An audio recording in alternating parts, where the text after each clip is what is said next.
Snake. Noonum, we're back. We're back here with more Ubisoft. Yeah, it's been a couple of years. More iconic Ubisoft gaming. So iconic. I don't know what was iconic in this game. Maybe it was like Wrench's mask.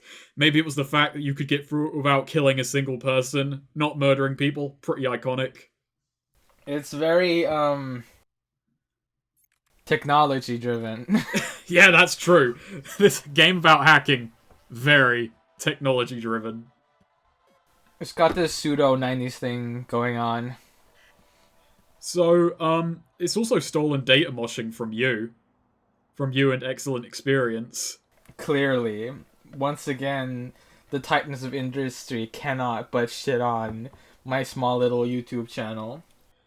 So, Watch Dogs 2 is obviously the sequel to Watch Dogs 1. Did you really leave this fucking loading screen in? I just wanted to show you what they looked like. I was very disappointed actually with the loading screen that we got. I cut most of them out for reference. I wanted to leave a couple in, but I was really sad the first loading screen I got didn't have a meme in, because a lot of them have rage faces and memes in the background, and I was...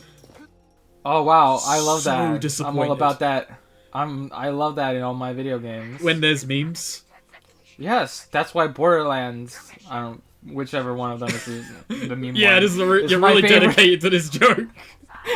Whichever one which of those two. Which one was written by Reddit? Which one of them? Watch Dogs 2, it feels as much a response to Watch Dogs 1 as a sequel to it. I mean, it sounds obvious that a sequel will try to, you know, take things that didn't work, but Watch Dogs 2 is utterly different. People didn't like the dark tone of Watch Dogs 1, they didn't like the story, how plotting it was, they did not like Aiden Pierce. Aiden Pierce in particular was anathema to an enjoyable story. He was a dumbass, grimdark protagonist. I personally feel they overcorrected on being between grimdark and, like, lighter tone, but we'll see as we go ahead. I feel like, we don't really usually see a lot of, Ubisoft games that course correct, like, between one and the other game, because they're in such, like, stiff development with each other, so you're gonna get a bunch of shitty games until they're like, people are not liking these games, but, you know, we can't, you know, fix everything. And they're still selling, so... They are still selling. Who cares? I mean, I guess they care, because, like, even if things sell, I feel like when it's... I mean, yeah, okay, that's unfair. That, like, companies want to keep selling, so they're gonna correct, like, ahead of time if they can. But, if like, they can see that Ubisoft, stuff. no, not really that Ubisoft, though, because, like, this is, like, well, I feel like one of the first cases where, because, like, I'm pretty sure they plan to have Watch Dogs 2 out much sooner than it did, I feel like. Because that's what Ubisoft does. They just fucking need to have all these games out immediately. But it seems like now is this a generation now? Is this what is, like, they're 8th, going... 7th, who the fuck knows? It's muddy, this generation.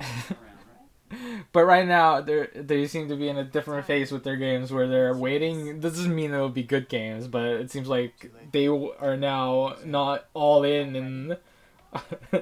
Just the yearly release schedule, like, was not exactly a relic. It's still happening, but they're starting to understand that burnout is a very real thing. Yeah. Like, if you make the same game, but release... Not the same game, obviously, but, you know, near enough the same game, and you release it 2 years apart instead of 1, people are gonna catch on half as fast. Also, it seems... And Ubisoft went with the smarter version of it. Instead, they're waiting instead of, you know, getting multiple other fucking development studios to make their games. Kind of like what the fuck Call of Duty is doing, and I haven't paid attention to the last 3 games that came out of Call of Duty. I vaguely, like, know. I watched Noah Guardrail. I watched the first, like, part of that, and it's like, I just kind of realized partway through watching it, it's like, I don't give enough of a shit about the subject matter anymore. I enjoyed his first video on, like, the Call of Duty retrospective, but it's just... There's something about these ones now. Yeah, I just don't care. But the second one that he did, he just fucking... I don't know. I watched all of it. I was half asleep, but I can't remember anything from those games. Oh god, this looks really ugly. What is this? This is the hacker vision mode. It lets you see enemies through walls, highlight cameras from a distance. Now, here's the thing. Aside from it being ugly, there is no reason to ever turn it off. Because, like, it fucks with your vision a bit, but you can see through walls and everything. That's also the... I mean, I guess, but it literally hurts the eyes. It's like the worst, like, detective vision type thing I've ever seen in a video game. I do promise I try to use it as little as possible for this run, but I'm gonna show it off. It's occasionally needed, especially for, like, highlighting cameras through walls and such. Also, here's a really big annoyance. You see how far along I was in that animation? Like, he put the computer back in, but then I was shot and it interrupted it. It didn't finish because of that. But didn't, like, Metal Gear, like, already perfect how you should do, like, a detective mode with its fucking... Like, in MGS4 and even more in MGS5, I think they just fucking, you know... If you're gonna have this, don't fucking ruin how the game looks. Why does it like? It looks so bad. I think we're not focusing on how bad that does look, Snake. Well, it's also a factor of how video is compressed. It looks a lot better when you're actually playing it. It looks a lot less disorienting, but you've also got to remember, you know, video compression and.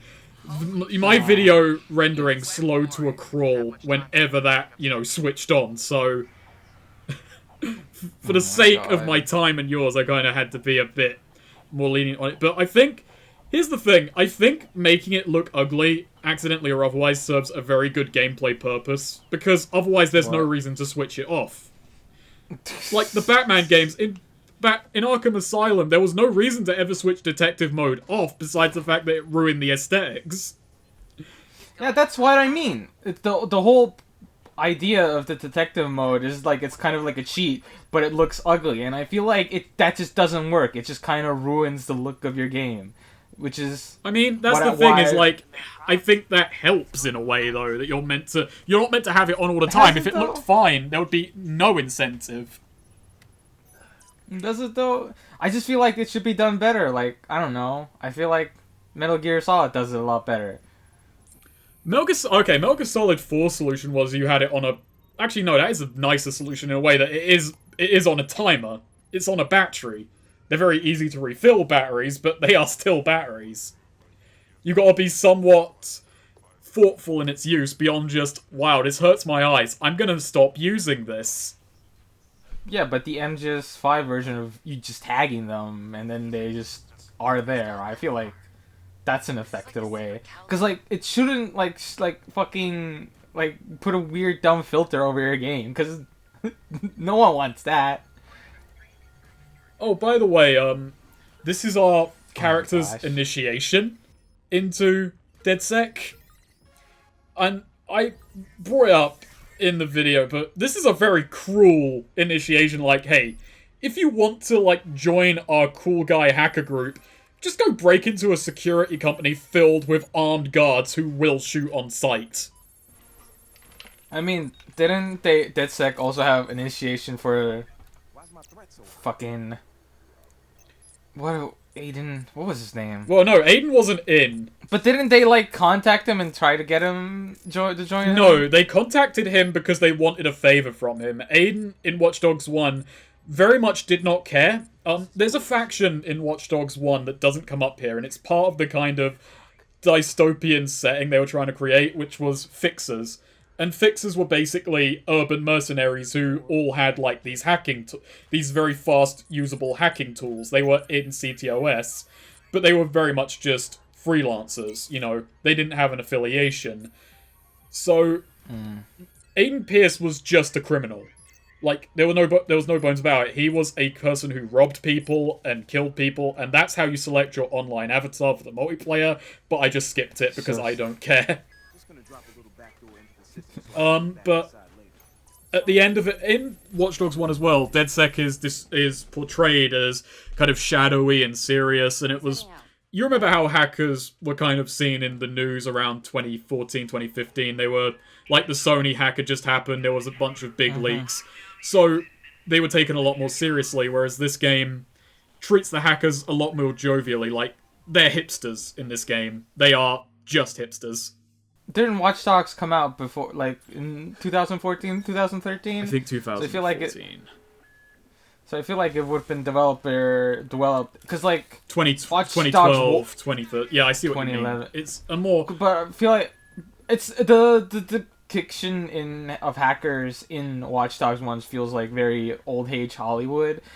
And this one feels like new-age Hollywood, which is like... Hackers are cool and young, and I accidentally fucked up. It's not that they're... Yeah, it's like, they're cool, but they are just fucking kids. Which, like, Hollywood caught up on that aspect, that most hackers are kids, but not really how it works, I guess. No. Also, when I said cool a moment ago, I think I should say this for you as well. That was cool in gigantic inverted commas. They are radical. Radical is the word for kids. They're a radical, cool group of kids. That's for sure. They're drinking Pepsi Cola and they don't give a fuck. The stealth in this game is very, very basic. There's no, like, sound detection. It's just pure line of sight. So, if I was, like, good at the stealth, I could just sprint through stages, and it wouldn't matter. I'm not good at stealth, however. That's fine. You're not good at, like, a lot of things, it looks like. TBH, Snake. You're not doing so swell. Hey, I only died once, and that's because the parkour system... I forgot where a platform was. I was about to blame the system, but no, that was just me forgetting how the level laid out. But is it, you know, a good thing? A good thing to, like, die in the beginning, like, 10 minutes of the game? I think it's fine, to be honest. I didn't die due to an inability to stealth or shoot. I died because of a fuck-up. On my end, still, yes, but, you know, it's not a platformer. I didn't fail the platforming. Well, I did, but, you know, there's no Let's not think about it too much, okay? Ooh, what is even this? This is the scene that kind of tells you the theme of the game. This is a kind of a catch-up between Watch Dogs 1 and 2. In Watch Dogs 1, it was very much background that Blume and CTOS, the big security infrastructure, was gaining traction. But now, jumped ahead a couple of years, they are basically the security system in every city. They're everywhere. They've already won. These little brothers! But I'm kind of confused, because didn't Aiden stop it? No, Aiden had no real opposition to CTOS. In fact, Aiden thrived on the weaknesses within CTOS. Essentially, Aiden didn't stop it so much as he abused the system to his own ends. And he did cause a massive controversy. No, he didn't cause a massive controversy. Everything he did was brushed under the rug. He hacked into a satellite which controlled Chicago's infrastructure and power out in the city at the end. But it was back online in 5 minutes. He just switched it off for that moment. I remember the hacking, or like the environment being a lot more important plot-wise in Watch Dogs 1 than it was. To kind of sum up my opinion between Watch Dogs 1 and Watch Dogs 2, in Watch Dogs 1, the hacking wasn't actually important to the story. It was just like an excuse for the story. It was like, it's a revenge plot with a hacking twist. Whereas this game is all about hacking, you know? Well, we're also in the hacking group. Makes sense. But also, like, feels like Watch Dogs 1 is just another fucking missed opportunity of Watch Dogs 1 to, like, make it about the hacking more than it was, rather than just a fucking revenge story about some fucking middle-aged dude who shouldn't even know how to hack in the first place, probably. Here's the weird thing about it, actually. Something I'm, like, only realizing now as you said that. In the story setup, Damien is clearly the one doing the hacking. Aiden's just the kind of... He's the anchor point, you know? He has to be near things with his phone for him to hack them. So he's not the one that's hacking, actually. But he is in the rest of the game. Like, it's just, you know, he presses a thing on his phone and hacking happens. Anyway, but all of the hacks were developed by someone else. And yeah, he's a script kiddie, essentially. This fucking script kiddie. What? That's hilarious. He just has all these hacks. Like, if Aiden, some fucking random dude with a phone and a dumb fucking hat, could have them, then anyone could have just been Aiden. He's just Aiden was just really fucking good at killing people. Yeah, and he had a phone. That was it. He had a really cool phone and was good with guns. One man with a phone.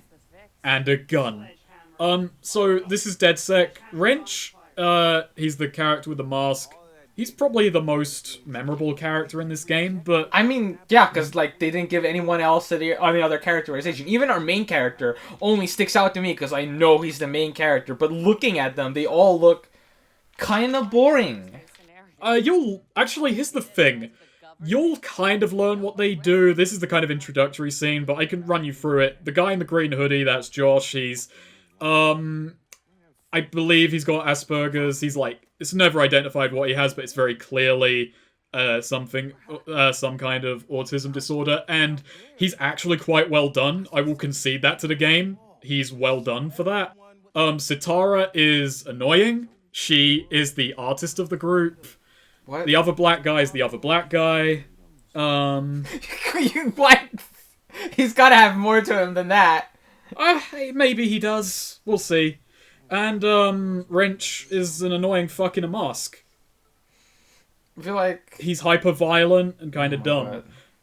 Okay, actually, here's the thing. I'm bullshitting you. The other black guy is called Horatio. He describes himself as the kind of strategic coordinator. He's the one who, like, is meant to plan out our operations, but he doesn't actually do that at any point in the game. He has, like, one mission where he's useful, and that's it. I don't get the artist part. Like, they got, like, the only women character, and it's like, I'm the artsy person, I'm just here hanging along. What's that? Why couldn't she be a hacker? It's unfair to say she's just tagging along. When I say artist, she's, like, the PR, and she kind of decides how the group looks and operates. She is the de facto leader of the group, in a way. Wow. But she officially puts herself down as the artist. What even happened? I'm fucking confused. Marcus was just pissing in the middle of the beach, and then that guy ran up and then two recognized each other. And here's the piss poor thing about that. That scene is meant to be tense, but that scene only works if you watch the trailers. If you didn't, that guy has no meaning to you. That was the villain, wasn't he? Yeah, it was. But did you know it was the villain for any other reason than how he was presented? I was like, I looked at his face, it was like, wasn't he the villain from the promotional material?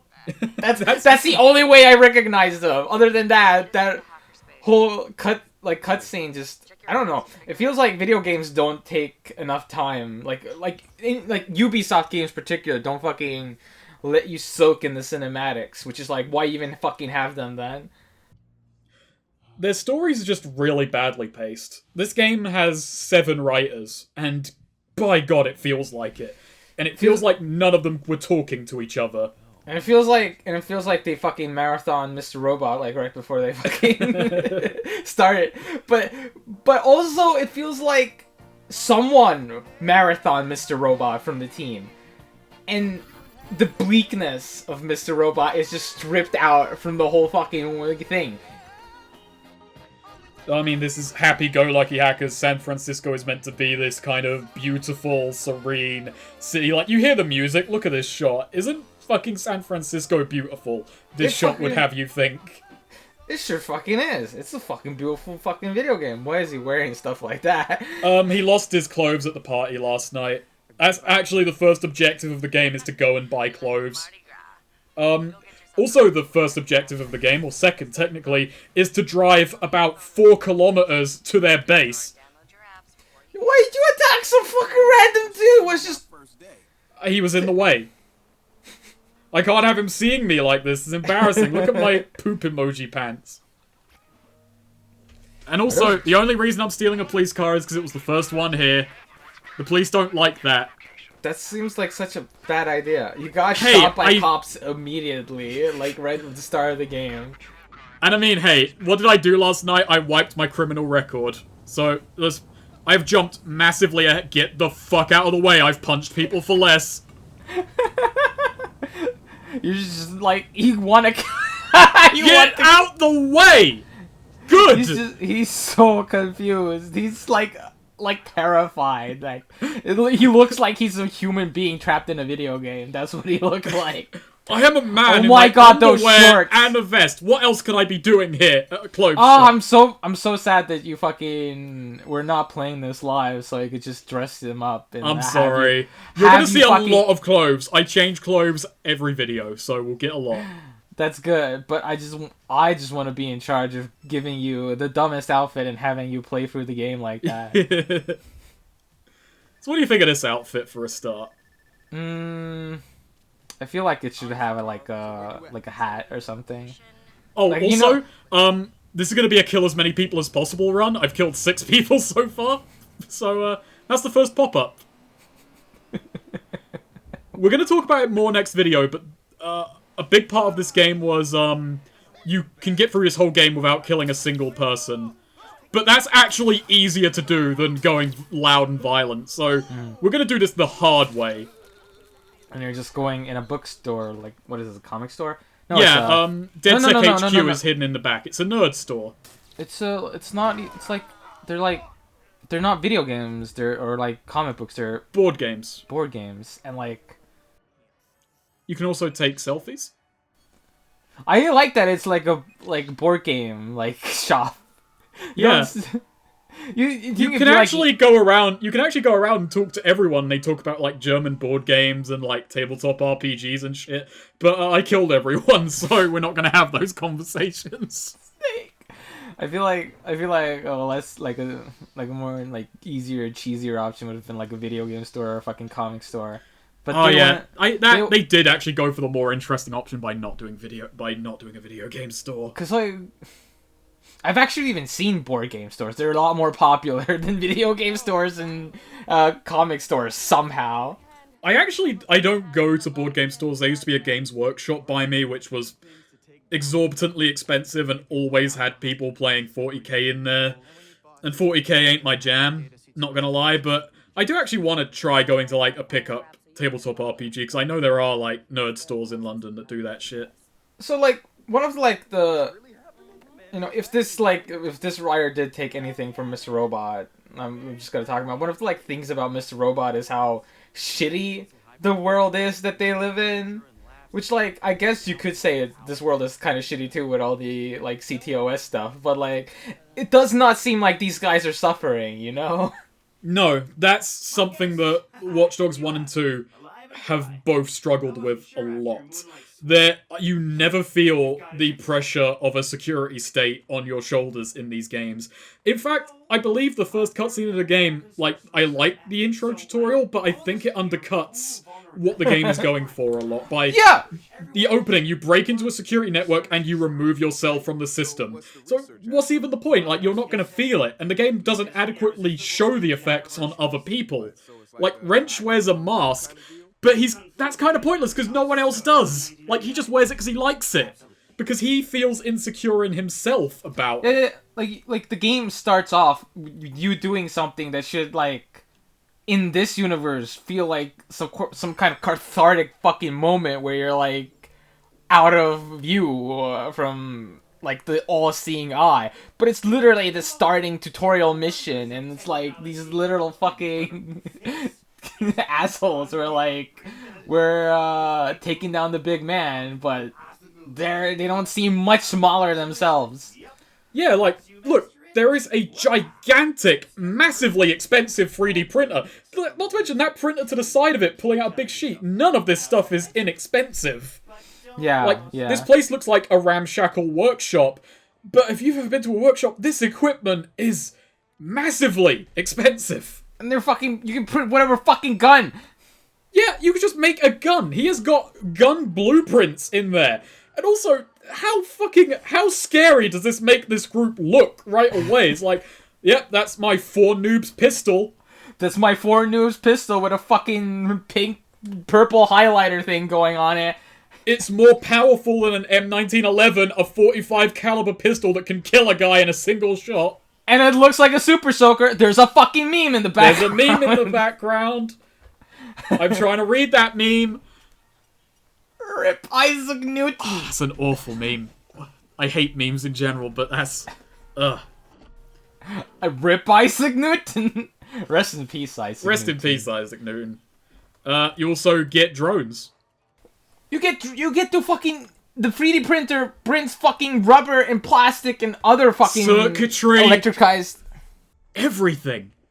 Fucking magic. You can 3D print a gun, but I'm pretty sure you have to, like, 3D print the parts separately, then put the gun together. I mean, there was a big controversy about someone 3D printing a gun when that stuff was just getting into public hands, and that gun was incredibly basic.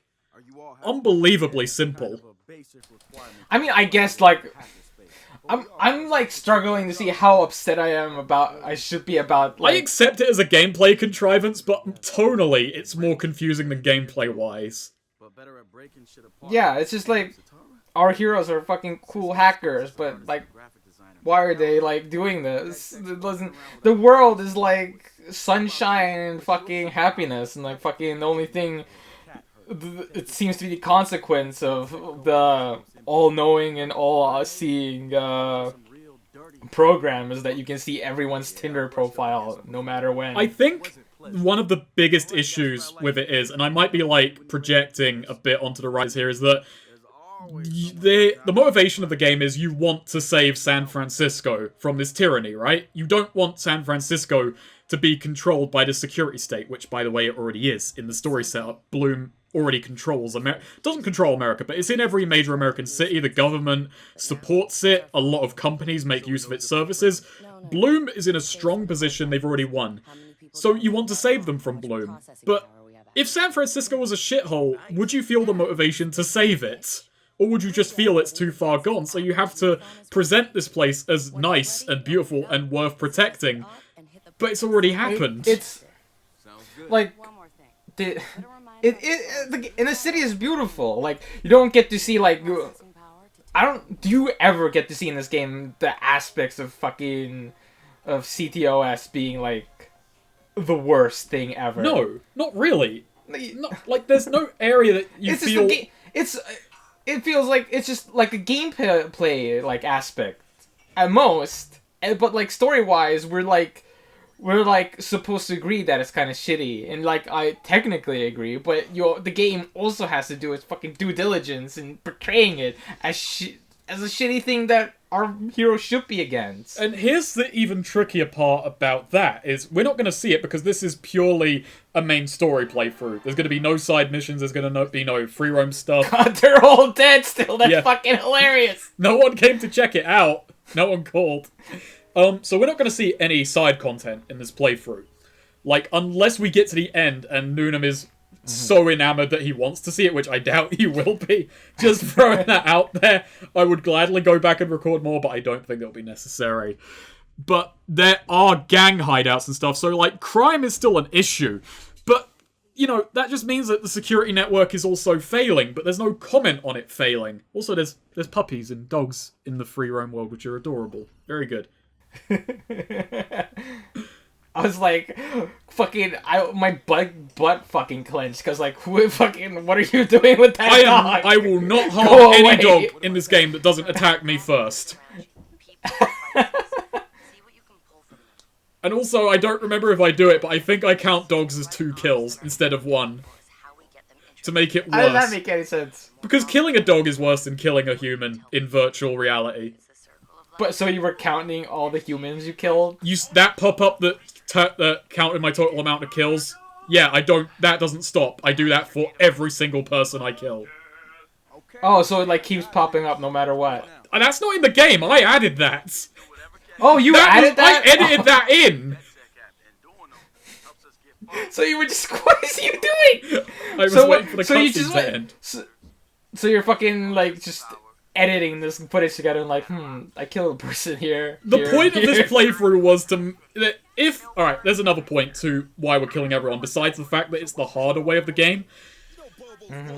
None of this game's tone works if you're killing people.